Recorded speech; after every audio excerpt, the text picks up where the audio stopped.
കൂടുതൽ വാർത്തകളും വീഡിയോകളും കാണാൻ ഈ ചാനൽ സബ്സ്ക്രൈബ് ചെയ്യുക. കൂടെ ബെൽ ബട്ടൺ അമർത്തുക. നമസ്കാരം. ഏഷ്യ ലൈവ് ടിവിയുടെ എപ്പിസോഡിലേക്ക് എല്ലാ മാന്യപ്രേക്ഷകർക്കും ഹൃദയം നിറഞ്ഞ സ്വാഗതം.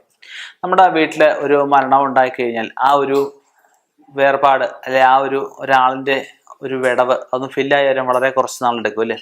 അതൊന്ന് ഫില്ലായി വരുന്നതിന് മുമ്പായിട്ട് വേറെ അപകടങ്ങളോ വേറെ മരണങ്ങളോ വേറെ അത്യാഹിതങ്ങളോ രോഗങ്ങളോ ഒന്നും ഉണ്ടാവാൻ പാടില്ല. അതിന് മരണം സംഭവിച്ച് 41 ദിവസത്തിനുമായിട്ട് നല്ലൊരു ആചാര്യനെ കണ്ട് മരണദോഷങ്ങൾ എന്തെങ്കിലും ഉണ്ടെങ്കിൽ അത് തീർത്ത് മുന്നോട്ട് പോവുക. അടുത്ത ഒരു മരണം ഉണ്ടാവാതിരിക്കാനുള്ള കർമ്മങ്ങളാണ് നമ്മൾ ഈ മരണദോഷമുള്ള കർമ്മങ്ങൾ കൊണ്ട് ഉദ്ദേശിക്കുന്നത്. മരിച്ച ആൾക്കാർക്ക് വേണ്ടിയല്ല, ജീവിച്ചിരിക്കുന്നവർക്ക് വേണ്ടിയാണ് കർമ്മങ്ങൾ ചെയ്യുന്നത്. അതിൽ ഞാൻ വസുപഞ്ചക ദോഷത്തിനെ പറ്റിയും മൃത്യുനക്ഷത്രത്തിനെ പറ്റിയൊക്കെ ഒരുപാട് എപ്പിസോഡുകൾ ഞാൻ ചെയ്തിട്ടുണ്ട്. അപ്പം നമ്മൾ ഇന്ന് പറയാൻ പോകുന്നത് വെച്ചാൽ അകന്നാൾ ദോഷം എന്ന് പറഞ്ഞൊരു ദോഷമാണ്.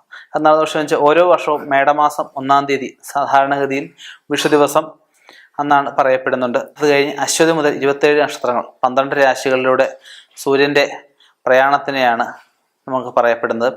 ഓരോ നക്ഷത്രത്തിൻ്റെയും 13-14 വീതം സൂര്യൻ സഞ്ചരിക്കുന്ന അവസ്ഥയിൽ ഇതിനെ ഞാറ്റുവേല എന്ന് പറയപ്പെടാറുണ്ട്.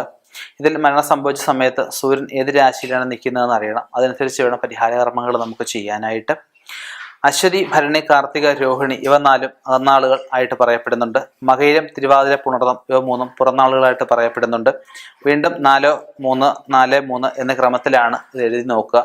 അപ്പോൾ അകന്നാളും പുറന്നാളും നമുക്ക് കണ്ടുപിടിക്കാൻ സാധിക്കും. അപ്പോൾ ഈ അകന്നാൾ വരുന്ന എല്ലാം തന്നെ ദോഷമായിട്ടാണ് പറയപ്പെടുന്നത്. മരണം സംഭവിച്ചത് അകന്നാളിലൊന്നിലാണെങ്കിൽ കുടുംബത്തിന് വളരെ ദോഷമായിട്ടാണ് പറയപ്പെടുന്നത്. കാലിന് ബലി കൊടുത്ത് ഈ ദോഷങ്ങൾ തീർക്കേണ്ട ആവശ്യകതയുണ്ട്. കാലിന് ബലി കൊടുക്കുന്നത് ഓരോ ദേശത്തും ഓരോ മട്ടിലാവും ചെയ്യുക. ദേശഭേദങ്ങളുടെ അടിസ്ഥാനത്തിൽ ചടങ്ങുകൾക്ക് മാറ്റം വരുന്നതായിരിക്കും. ചിലയിടത്ത് കറുത്ത പൂവൻകോഴിയെ ദാനം കൊടുക്കുന്ന രീതികളായിട്ട് പറയപ്പെടുന്നുണ്ട്. ചിലയിടത്ത് അതിനെ ദഹിപ്പിക്കുന്ന രീതികളായിട്ട് പറയപ്പെടുന്നുണ്ട് മരിച്ച ശേഷം.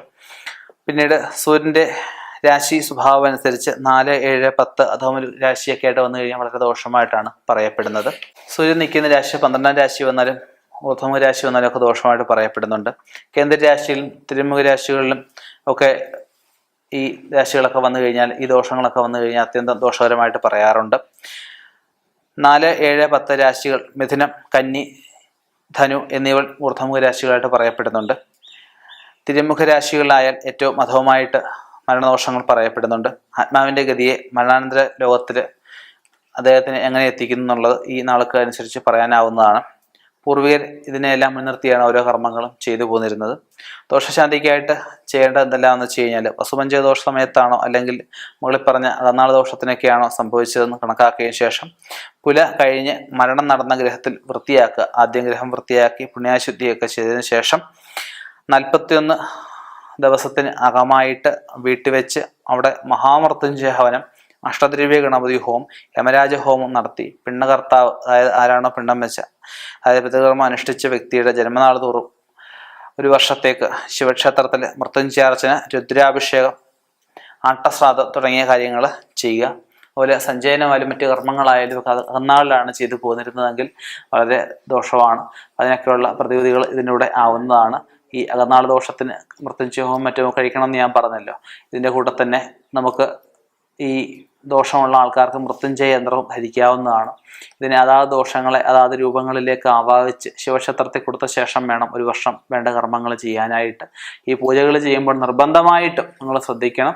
കവടി വെച്ച് ഈ ദോഷങ്ങൾ മാറിയോ എന്ന് പൂർണ്ണമായിട്ടും ബോധ്യപ്പെട്ടതിന് ശേഷം മാത്രമേ പൂജ കഴിയാൻ സമ്മതിക്കുക. ഇന്ന് പല സ്ഥലങ്ങളിലും ആചാര്യന്മാർ വന്നിട്ട്, അറിവില്ലാത്ത ആചാര്യന്മാരാണ്, 3 പ്രാവശ്യം ഇത് ആവാഹിക്കും. 3 പ്രാവശ്യത്തെ ആവാഹനം കൊണ്ട് ആ ദോഷം വന്നു വരുന്നു എങ്ങനെ അറിയാൻ സാധിക്കും? 3 പ്രാവശ്യം ആവാഹിച്ച് കഴിഞ്ഞിട്ട് ശരി വന്നു, എല്ലാം വന്നു, പൊക്കോളം പറഞ്ഞ് എല്ലാവരെയും പറഞ്ഞു വിടും. അതൊരു ശരിയായ രീതിയല്ല. അതുകൊണ്ടൊരു ദോഷവും ഇവർക്ക് മാറത്തില്ല. അങ്ങനെയുള്ള കാര്യങ്ങൾ ശ്രദ്ധിക്കുക. അകന്നാൾ ദോഷം ഉണ്ടെങ്കിൽ അതിന് പ്രതിവിധികൾ എത്രയും പെട്ടെന്ന് തന്നെ ചെയ്യേണ്ടതാണ്. ഇനിയും ഇതുപോലെയുള്ള വ്യത്യസ്തമായ വിഷയങ്ങളുമായിട്ട് കണ്ടുമുട്ടാം. നിർത്തുന്നു. നന്ദി, നമസ്കാരം.